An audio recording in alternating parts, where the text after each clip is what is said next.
청소년 상담사 상담 이론에서 제일 먼저 이제 청소년 상담의 기초 이렇게 공부를 할 건데요. 청소년 상담의 기초 이렇게 보면은 청소년들에 대해서 우리 상담이란 무엇인가부터 이렇게 정의가 들어가겠죠. 그래서 상담이란 무엇인가 들어갈 때 일단은 청소년이기 때문에 우리가 청소년에서 제가 앞서서 말한 학교 현장에 있는 경우가 많이 있죠. 학교 현장의 아이들은 항상 발달 단계에 있는 아이들 맞죠. 아이들이기 때문에 뭔가 이끌어주는 것이 굉장히 중요합니다. 그래서 크게 생활지도라는 개념과 상담이라는 개념과 심리치료라는 개념을 한번 정의해 볼 건데요. 생활지도라는 거, 이끌어준다는 거예요. 우리가 집단상담에서도 보면은 가이던스 집단상담이 있거든요. 여기서 가이던스, 집단상담에서도 가이던스 집단상담이라고 있어요. 가이던스 집단 상담이라는 것은 어떤 목적을 갖고 있냐면 일단 교육의 목적이에요. 어떤 정보를 제공하는 교육의 목적을 갖고 있는 것이 가이던스 집단 상담이에요. 그러니까 우리가 가이드한다, 이끌어준다라는 거잖아요. 그래서 가이던스, 영어로 가이던스, 그래서 이끌어주다, 안내하다, 지도하라는 의미를 갖고 있는 것이 생활지도입니다. 그래서 일반적인 그 의미를 살펴보면 생활지도라는 것 자체는 우리가 여러 가지 문제를 해결할 수 있게 도와주는 건데 일상생활의 여러 가지 문제를 해결할 수 있게 도와주는 거죠. 그러기 위해서 해결하고 도와주기, 때로는 예방하기 위해서, 그러기에는 조직적인 활동이라는 거예요. 그냥 조직적인 활동입니다. 그러면 생활지도 개념상의 특징을 한번 정의를 한번 살펴보도록 하겠습니다. 생활지도 개념상의 특징을 보면은 생활지도는 어떤 결과가 아니라 이끌어주는 과정, 하나의 과정이다. 앞서서 정의한 것처럼 청소년을 일상생활, 학생들이 겪는 문제들을 해결할 수 있도록, 스스로 해결할 수 있도록 돕는 조직적인 봉사활동이라고 했어요. 그래서 개인의 발달을 돕는 행위다. 돕는 조력행위이다. 하나의 과정이며 헬핑. 그리고 이 생활지도라는 것 자체는 학교 현장에서는 어떤 문제 학생만을 다루는 것이 아니라 전체 학생을 대상으로 한다는 거죠. 교육적인 차원에 들어가기 때문이죠. 생활지도든 상담이든 다 개별화의 원리를 적용하는 것이 중요합니다. 그래서 생활지도도 역시 개별화의 원리에 입각한 우리가 그래서 개인에게 관심을 갖고요. 여기서는 각 개인에게 관심을 갖는 거죠. 그리고 접목할 때도 개별화 원리라는 건 각계에 맞게끔 접근한다는 것입니다. 생활지도는 자율성을 기본 원리로 한다. 이것도 상담에서도 마찬가지로 내담자의 자율성의 원리를 보장하는 거죠. 이거는 우리가 면대면의 상황에서 누군가의 원조활동, 도와주는 활동할 때 내 입장에서 아무리 필요하다고 해도 그쪽에서 이제 받기를 결정을 해야 되는 거예요. 그래서 자율성의 원리를 기본으로 합니다.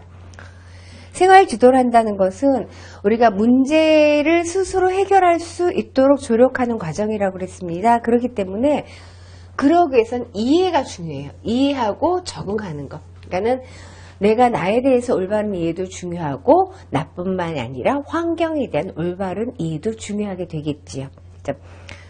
그 다음에 생활지도라는 것은 어떤 생활지도라는 것이 교육이라고 해서 지적인 거, 교육이라고 해서 정서적인 거 이런 것만 다루는 것이 아니라 전인적 발달에 초점을 둬야 된다는 거예요. 생활지도라는 건 우리가 전인이라면 지덕체가 모두 잘 발달할 수 있도록 건 전인이죠. 그래서 전인적 발달에 역점을 두어야 해요.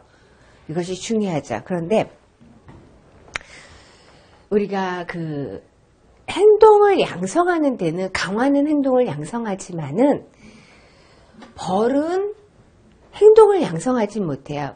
처벌이라는 것은 바람직하지 못한 행동을 약화시키거나 제재하는 거지 긍정적인 행동을 양성하는 기능이 부족해요. 없어요. 그래서 처벌이나 제지보다는 어떤 성장을 돕는 적극적인 활동이어야 된다. 그러니까 생활지도에서 무엇을 못하게 하고 그것을 했을 때 처벌하는 차원에서 개입하는 것이 아니다라는 거죠. 그래서 생활지도에 대한 개념상의 특징을 살펴보았다면 그러면은 잘못된 특징도 있겠죠. 잘못 생각하는 거 있겠죠. 생활지도라는 것이 잘못된 것은 무엇인가? 그래서 생활지도에 대한 그릇된 개념을 살펴보도록 하겠습니다. 생활 지도라는 것은 전체 학생을 대상으로 한다라고 그랬어요. 전체 학생을. 그러니까 전체 학생을 대상으로 하고 생활 지도라는 것은 정서나 인지나 이렇게 분류돼서 지도하는 것이 아니라 학생의 전인적 발달을 도모하는 과정이다 이랬습니다. 그러니까 생활 지도라는 것 자체가 자칫하면 생활 지도 도의교육, 예의교육이다. 도덕적 태도, 도덕적 행동을 배양하는 것이 생활지도의 목표다. 이거는 이제 생활지도를 보는 관점이 조금 옳지 않다고 볼 수가 있습니다. 뿐만 아니라 문제아를 지도하는 것이 생활지도다. 이것만이 생활지도라는 것은 아니에요.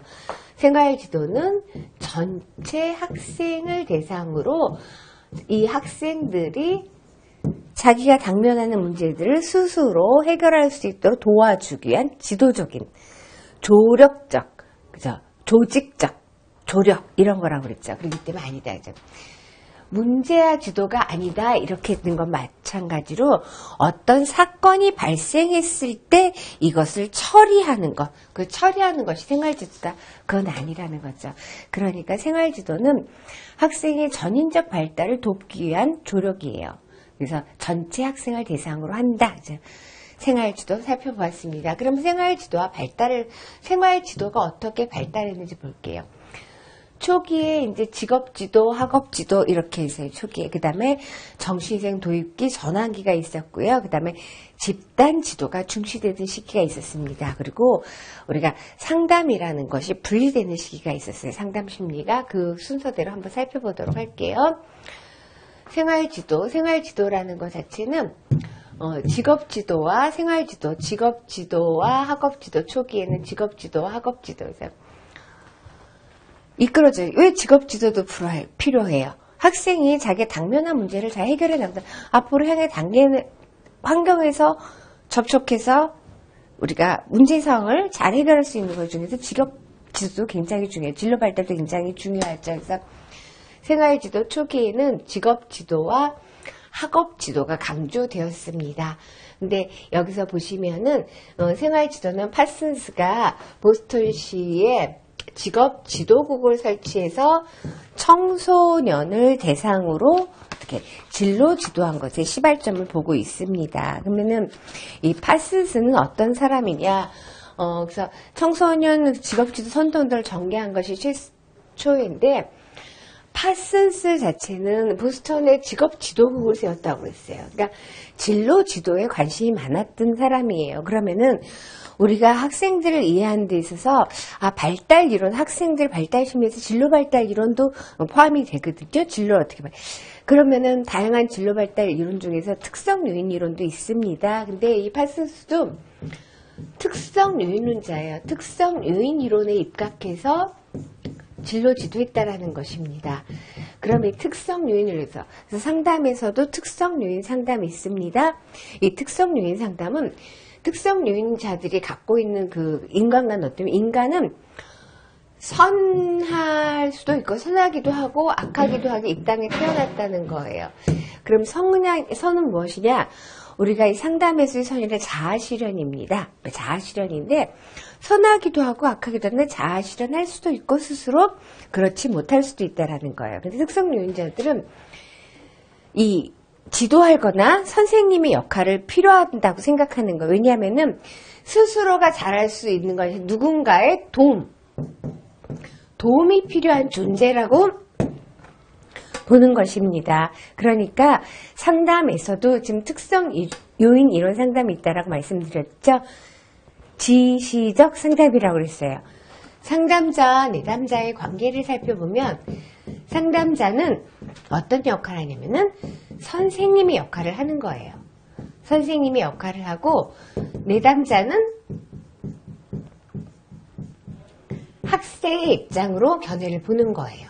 내담자는 스스로 문제를 해결할 수도 있고 그렇지 못할 수도 있다. 그러니까는 선생님이 내담자보다가 선생님이 학생보다는 조금 더 많은 정보를 알 수 있고 분석할 수 있는 능력도 있고 그래서 이끌어 줄 수 있다는 거예요. 그래서 학생을 지도한다. 그래서 지시적 상담이라고 얘기를 하거든요. 그런 입장을 갖고 있어요. 그러면은 보스턴의 직업 지도국을 세워갖고 학생을 진로 지도했다. 그런 선도운동을 전개했다. 최초인데 이 파슨스는 학생뿐만 아니라 공장에 있는 노동자들에게 맞는 진로는 어떻게 찾을 수 있을까 고민했던 사람이거든요. 그래서 진로 지도할 때 특성 요인이라는 거 중요해요. 그러면은 특성은 개인의 성향이에요.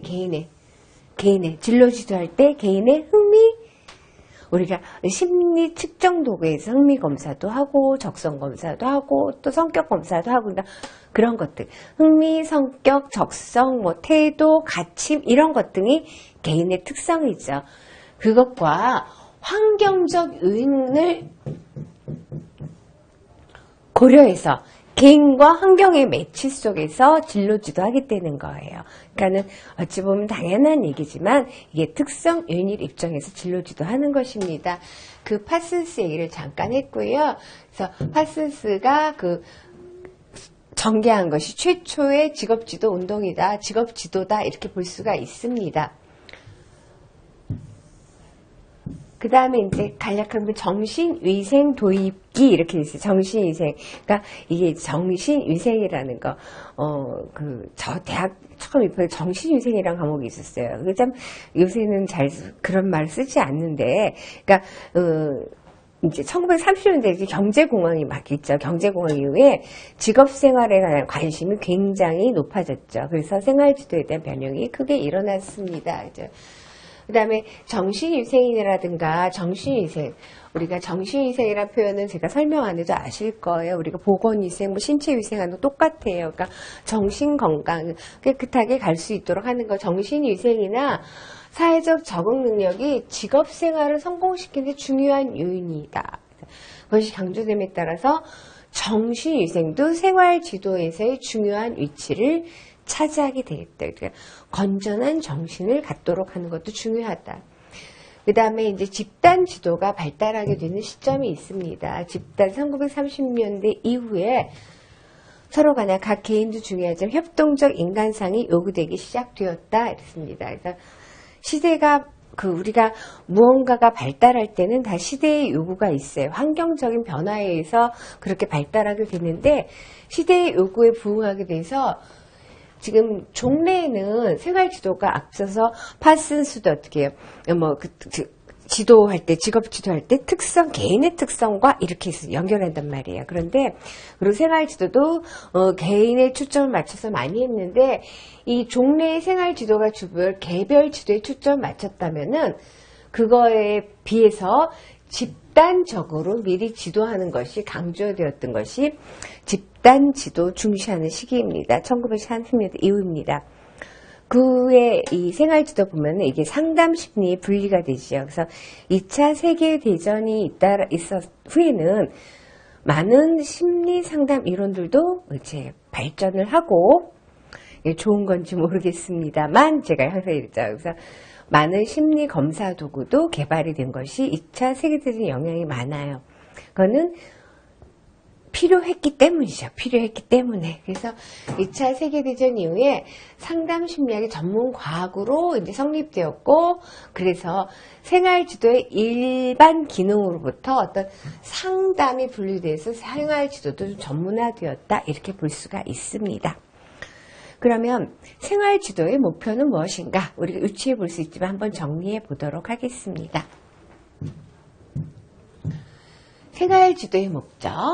생활지도는 앞서서 이제 학생이 어떤 문제에 당면했어요. 그런 문제를 갖다가 학생 스스로 해결하고 환경에 적응하도록 도와주는 조직적인 봉사 과정이다. 이렇게 정의했죠. 그것이 그러니까 도와주려는 것을 목적으로 합니다. 근데 여기서는 잘 이해될 것이 학생의 문제를 내가 해결해 주는 건 아니에요. 근데 학생이 자기의 문제를 해결하려면 어떻게 해요? 가장 기본적으로 자기 자신에 대한 이해가 필요하겠죠. 자기 자신에 대한 이해도 필요하고 또 어떻게 환경적 이해도 필요할 것입니다. 그래서 보시게 되면은 학생이 자신을 정확하게 이해하도록 자기 자신에 대한 이해 그리고 자기 자신의 노력으로 자기 능력, 흥미, 기타 자질을 발견해서 그것을 최대한 발전시키도록 한다. 근데 이거는 앞서서 능력이라는 건 개인의 특성, 흥미도 개인의 특성에 포함돼요. 그러니까 개인 자기 특성이 무엇인지, 그리고 자기 특성에 대해서 좀 잘하는 부분, 뭐 자아실현 가능한 부분이라고 생각하는 부분, 그걸 개발할 수 있도록 하고 그 발전을 최대한 할 수 있도록 조력하는 것이 무엇이다? 생활지도이다 했어요. 생활지도의 목적이 되겠지요. 그 다음에 학생이 수시로 부딪히는 문제가 있어요. 그래서 자신의 문제를 정확하게 파악하려고 하는 거, 파악할 수 있고 자기 힘으로 문제를 해결할 수 있도록 돕는 것도 목표가 되겠습니다. 학생이 다양하고 복잡한 생활 속에서 이걸 현명하게 스스로 선택하고 적응할 수 있도록 돕는 것. 그리고 학생이 자기가 속한 사회에서 이것도 굉장히 중요한 거예요. 인간이 이 땅에 태어나서 사회에 공헌하는 거, 그러니까 바람직한 성인으로 자랄 수 있다 이렇게 표현해도 과언이 아닌 것이, 우리가 사회의 기능 중에서는 이게 사회공헌, 우리는 인간은 누군가에 봉사하는 거, 이타심을 갖게 해야 된다는 건 자존감을 높게 하는 거거든요. 그래서 학생이 사회에 공헌할 수 있도록 돕는다 뿐만 아니라 학생이 신체적, 지적, 정서적, 사회적으로 잘 조화롭게 해서 통합된 인생을 즐길 수 있도록 돕는다. 너무 포괄적이죠? 그 다음에 학생이 앞으로의 성장과 생활에서 보다 건전하고 성숙한 적응을 할 수 있도록 그런 토대가 지금 일시적인 것이 아닌 영구적인 그런 토대를 구축할 수 있도록, 그런 기초를 구축하도록 돕는 것입니다. 생활지도의 핵심 목표는, 결국 생활지도의 핵심 목표라는 것은 학생이 자율적으로 성장하도록 돕는 것이다. 이렇게 정의해 볼 수가 있습니다. 이것이 생활지도의 직접적인 목표라면 생활지도의 간접적인 목표도 있겠죠. 생활지도의 간접적인 목표를 보게 되면은, 생활지도라는 것은 학생의 개인적 자율성을 돕는다라고 했어요. 그러면 그 과정에 간접적인 목표도 있겠죠. 간접적인 목표. 그러니까는 학생 스스로가 자기를 이해하는 것도 중요하고 잘 적응할 수 있도록 하는 것도 중요한데, 교사들이, 선생님도 학생을 이해하는 것, 그렇게 이해하는 것. 생활지도를 통해서 선생님도 학생을 이해하도록. 그리고 생활지도 프로그램은 지금 교사들로 하여금 학생의 문제와 행동을 진단하고 이해할 수 있도록 도와준다는 거예요. 생활지도를 와서 그냥 말로만 하는 게 아니라 다양한 프로그램, 생활지도는 교육적인 측면이 들어가기 때문에 프로그램도 많이 적용을 하죠. 그랬을 때 이 프로그램이 교사들에게 체계적인 어떤 현직 교육을 통해서 학생의 문제를 진단, 이해할 수 도와주고요. 뿐만 아니라 체계적으로 세울 때, 학교 계획을 세울 때 학생의 지도 상황을 고려할 수 있겠죠. 그리고 일반 선생님들이 다 다룰 수 없는 전문적인 문제가 있어요. 이럴 때는 어떻게 전문가의 도움을 받는다. 상담에서는 이러한 경우를 의뢰라고 하죠. 다른 전문가에 의뢰한다. 혹은 다른 전문가에게 위임한다. 이것도 상담의 기법이 되는 거죠. 이렇게 간접 목표는 교사 입장, 학교 프로그램 입장, 학교 입장에서 정리해 볼 수가 있습니다. 그러면은 생활지도라는 것은 학생의 전인적 발달을 돕는 거예요. 그래서 전인적 발달한다는 것이 학생 스스로가 환경 속에 당면하는 여러 가지 문제를 스스로 해결할 수 있도록 돕는 과정이다 그랬습니다.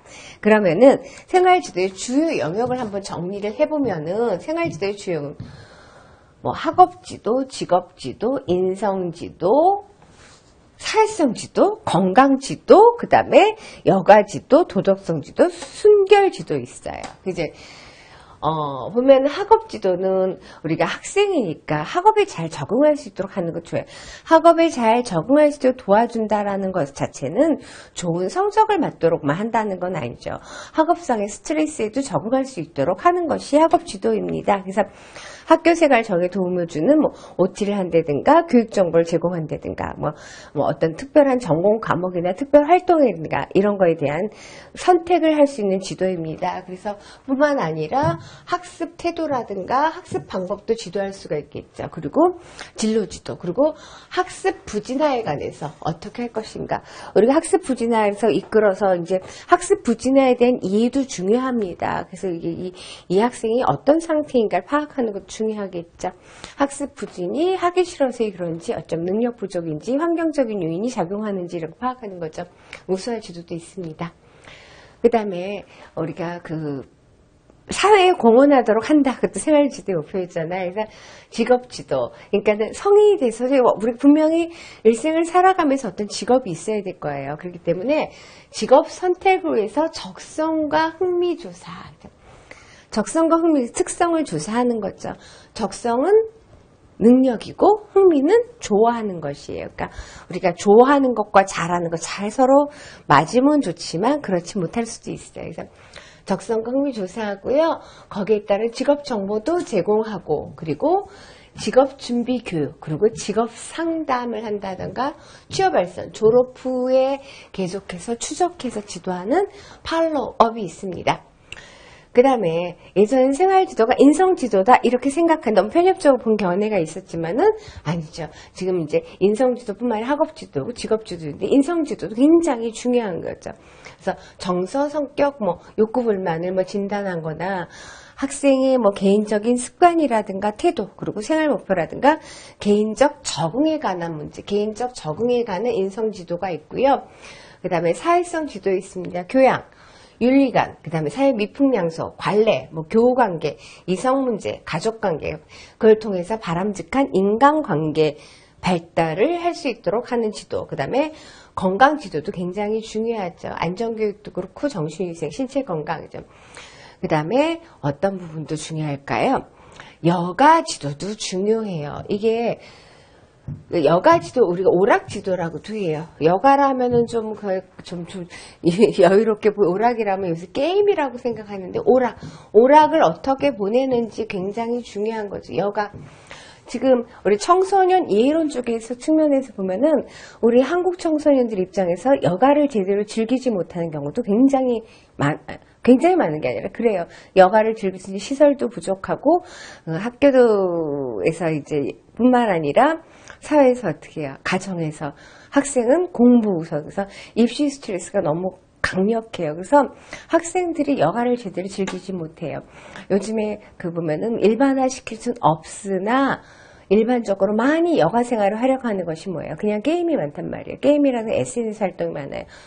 그것도 중요한 부분이죠. SNS를 통해서 사회화를 더 강력하게 구축한다고 생각하니까. 근데 적절한 여가를 활용하는 것도 굉장히 중요해요. 여가라는 거죠. 그래서 적당한 여가 활동 선택한다든가 여가 활동 숙련을 위한 지도 이런 것도 여가라는 거죠. 그 다음에 도덕성도 있어요. 앞서서 인성지도에서 저 도의교육인데 인성이라는 것은 이제 자기를 좀 이해하는 인성이고 도덕성이 도의에 더 가깝겠죠. 그렇지만 예전의 측면에서 그런 쪽 면에 많이 초점을 맞췄다면은 지금 이제 전반적인 전적 발달에 초점이 되어야 되는데 건전한 도덕관, 질서의식, 정의, 진실, 정서의 순환이죠. 사실 이런 그거가 지도한다는 게 굉장히 중요한 부분이에요. 우리가 학생뿐만 아니라 뭔가 정의라든가 진실을 위해서 노력하는 거 굉장히 중요한 거죠. 우리가 이제 오프라인 강의가 아니기 때문에 여기까지만 얘기를 하고요. 그 다음에 순결지도라는 걸 보게 되면은 이 순결지도라는 것 자체가 예전 전통적으로 순결해야 된다 이런 의미가 아니에요. 요즘 어찌 보면 가장 중요한 문제 중에 하나가 성에 관한 교육입니다. 우리가 요새 많이 나오는 성인지 감수성이라든가 이런 거 얘기하잖아요. 성적인 문제도 굉장히 많이 대두가 되는데 이거는 뭐예요? 성인이 돼서의 가치관은 그렇게 쉽게 변하는 게 아니죠. 가치라는 것은 우리가 어떤 가치관이라는 것은 어린 시절부터 부모로부터 차츰차츰 내면화되어 오는 것이 가치입니다. 그래서 노력을 하면 변할 수 없다라는 것이 아니라 이게 차곡차곡 되어 있기 때문에 좀 그렇게 쉽게 변하는 것이 아니죠. 그렇기 때문에 어떤 것의 가치는 어려서부터 형성하도록 하는 것이 굉장히 중요하죠. 그래서 성교육이라는 것은 실제 학교 현장에서도 많이 활용을 하는데 이때 이제 다양한 성교육 프로그램도 활용을 하고 영상도 보여주곤 합니다. 그래서 단순하게 성교육이라는 피임교육만 아닌 거는 아실 거예요. 그래서 어떤 성에 대한 인식을 제대로 할 수 있는 거, 이런 것도 굉장히 중요한 문제입니다. 그 다음에 그 외 차후에 이제 가족계획이라든가 인구 문제에 관한 이런 지도가 이제 순결 지도로 볼 수가 있습니다. 그러면은 여기까지 이제 살펴봤고요. 기본적으로 생활지도의 기본 원리 굉장히 중요하고 실천 원리도 중요합니다. 근데 생활지도의 기본 원리나 실천 원리 이런 것들이 결국 상담의 원리랑도 다 이렇게 연결성이 되어 있는 거죠.